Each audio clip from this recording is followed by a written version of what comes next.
1-4, identify the properties of equalities. Number 7, name the property that is being shown.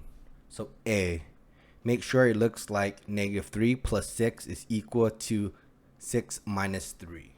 Okay, so it looks like here the numbers are just switching.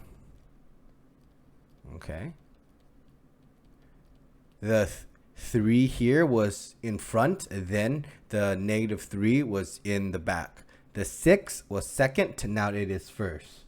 So here when the numbers switch, we call this the commutative property.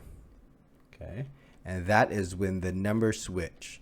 And here it is with the add symbol, so we would say commutative property of addition. Okay, now let's take a look at this. Well, here it's not the numbers that are switching. You see how the 3 is still first, the 5 is still second, and the 7 is still last. What is switching here is the parentheses. Okay, that is what is switching. So with parentheses, I call this the associative property. Okay, and this is with the add, so we're going to put associative property of addition. Okay, let's take a look at 7. Well, we see for 7 that looks like the parentheses is actually moving. So the 7 is still is first, the 3 is second, and the 1 is still last. So parentheses is switching. Okay, so we can write parentheses, and this is the associative property because the parentheses is switching.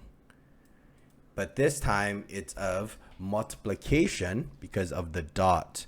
So this is multiplication. Okay, now let's take a look here. It looks like the rainbow, some people call this the rainbow. The 2 is times to the 7, right? That is what the 2 times 7 is. Then 2 times the 3, that's the 2 times 3. We will call this the distributive property. Okay, this is how we get rid of the parentheses. So there you go. These are some of the properties here for the exam.